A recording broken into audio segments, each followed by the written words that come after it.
Hello everyone, welcome back to our channel guys. இன்னைக்கு நம்ம வீடியோக்குள்ள போறதுக்கு முன்னாடி நம்ம சேனலை முதல் முறையா பார்க்கறவங்க subscribe பண்ணிக்கங்க. கூடவே இந்த பெல் ஐகானை கிளிக் பண்ணிக்கோங்க. வாங்க வீடியோக்குள்ள போலாம்.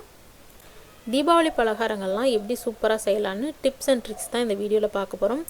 1 கப் அரிசி மாவுக்கு 1/2 கப் கடலை மாவுங்கிறது தான் ரேஷியோ. அப்பதான் வந்து முறுக்கு நல்லா சாஃப்ட்டா வரும். நம்ம பிணையறதுக்கும் ஈஸியா இருக்கும். அதாவது முறுக்கு பிழியறதுக்கும் ஈஸியா இருக்கும். நிறைய கடலை மாவோ இல்லை பொட்டுக்கடலை மாவோ யூஸ் பண்ணோம் அப்படின்னா ஒன்று தடிமனாக போயிடும், அதாவது மொத்தமாக இருக்கும், கடிக்க முடியாத மாதிரி. இல்லை அப்படின்னா நிறைய எண்ணெய் குடிச்சிரும். ஸோ பொட்டுக்கடலை மாவும் சரி கடலை மாவும் சரி கம்மியாக தான் யூஸ் பண்ணணும். 1 கப் அரிசி மாவுக்கு 1/2 கப் கடலை மாவுன்றது தான் ரேஷியோ. அதே பொட்டுக்கடலை மாவு யூஸ் பண்ணுறோம் அப்படின்னா 1/2 கப் கூட போடக்கூடாது, 3 டேபிள் ஸ்பூன் இல்லை 2 டேபிள் ஸ்பூன் தான் போடணும். அதே மாதிரி எண்ணெய் சூடு பண்ணி ஊற்றும் போது எண்ணெய் குடிக்காமல் நல்லா மொறுமொறுன்னு வரும். மாவு பிணையும் போது இந்த மாதிரி கையில் அழுத்தி பிடிச்சோம் அப்படின்னா இந்த மாதிரி ஒரு பதம் வரணும். பாருங்கள், இதுதான் சரியான பதம். இதுக்கு மேலே நம்ம கொஞ்சம் கொஞ்சமாக தண்ணி ஆட் பண்ணி பிணைஞ்சிக்கலாம். எப்போவுமே கொஞ்சம் கொஞ்சமாக தண்ணி ஆட் பண்ணணும், ஏன்னா நிறைய தண்ணி ஆகிருச்சுன்னா நல்லா இருக்காது, அதாவது மாவு வந்து பிழிய முடியாது. ஸோ கொஞ்சம் கொஞ்சமாக தான் நம்ம தண்ணி ஆட் பண்ணணும். அதே மாதிரி மாவோட பதம் பார்த்திங்கன்னா கெட்டியாகவும் இருக்கக்கூடாது, தளர்வாகவும் இருக்கக்கூடாது. கெட்டியாக இருந்ததுன்னா நம்மளால் அழுத்தி பிணைய முடியாது.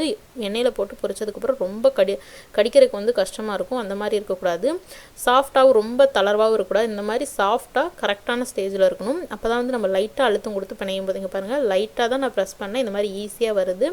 இந்த மாதிரி தான் இருக்கணும். அதே மாதிரி மாவு வந்து காயக்கூடாது. அடுத்த டைம் பண்ணுற வரைக்கும் நம்ம ஒரு பேட்ச் பண்ணிகிட்டு இருக்கும்போது கொஞ்சமாக எண்ணெயோ தண்ணியோ தடவி வச்சு ஓரமாக வச்சுருங்க, இல்லைனா காஞ்சிரும். இல்லை ஒரு துணியை போட்டு மூடி வச்சுருங்க. எண்ணெய் பார்த்திங்கன்னா சூடாக இருக்கணும், இதுதான் ரொம்ப முக்கியமான பாயிண்ட். எண்ணெய் வந்து நல்லா சூடாக இருக்கணும், அப்போ தான் நம்ம போட்டு பொரிக்கும்போது கரெக்டாக இருக்கும்.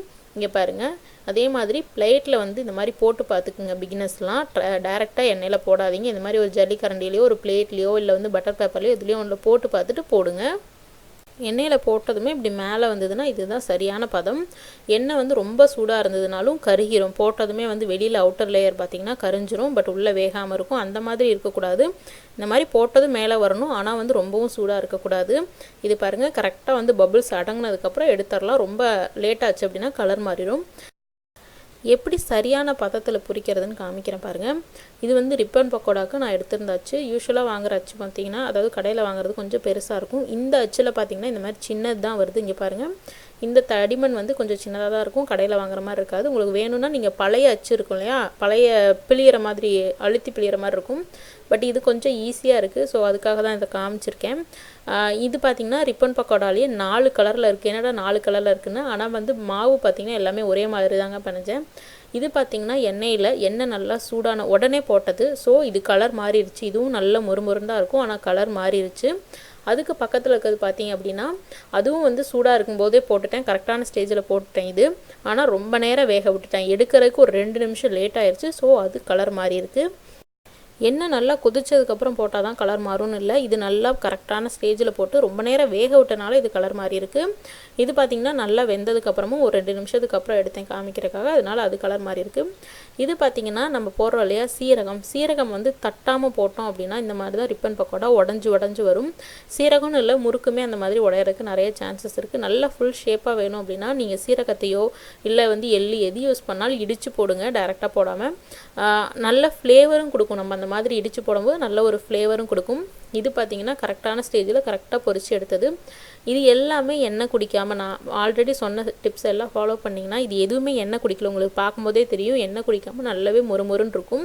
பட் ஃபஸ்ட்டு காமிச்சது பார்த்திங்கன்னா கொஞ்சம் கரிஞ்சிருக்கும். ஸோ சாப்பிடும்போது அந்த வாசம் வரும், ரொம்ப சூடாக போட்டு எடுத்தனால அந்த வாசம் வரும். மற்றபடி எல்லாமே கரெக்டாக தான் இருக்கும். நம்ம வந்து கடையில் செஞ்ச மாதிரி வேணும் அப்படின்னா நீங்கள் நான் மேலே சொன்ன எல்லா டிப்ஸையும் ஃபாலோ பண்ணிங்கன்னா கடையில் செஞ்ச மாதிரி பர்ஃபெக்டாக கிடைக்கும். அந்த 4வதாக காமிச்சிருக்கிறது பார்த்திங்க அப்படின்னா பர்ஃபெக்டாக கடையில் செஞ்ச மாதிரியே இருக்கும். மீதி எல்லாத்துலேயும் ஒரு சின்ன சின்ன மிஸ்டேக்ஸ் உங்களுக்காக நான் காமிக்கிறதுக்காக பண்ணி எடுத்து வச்சுருக்கேன். இது எல்லாமே நான் ஒரே நாளில் ஒரே மாவில் பண்ணது தான்.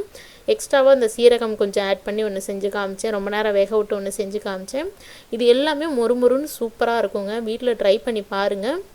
நான் சொன்ன டிப்ஸ் எல்லாம் உங்களுக்கு யூஸ்ஃபுல்லாக இருந்திருக்கும்னு நினைக்கிறேன். இந்த தீபாவளிக்கு உங்கள் வீட்டில் செஞ்சு பார்த்துட்டு உங்கள் ஃபீட்பேக்ஸ் என்னன்னு எனக்கு கமெண்ட்ஸில் சொல்லுங்கள். இன்னொரு இன்ட்ரெஸ்டிங்கான வீடியோவில் உங்கள் எல்லாரையும் சந்திக்கிறேன். Until then, bye bye, take care.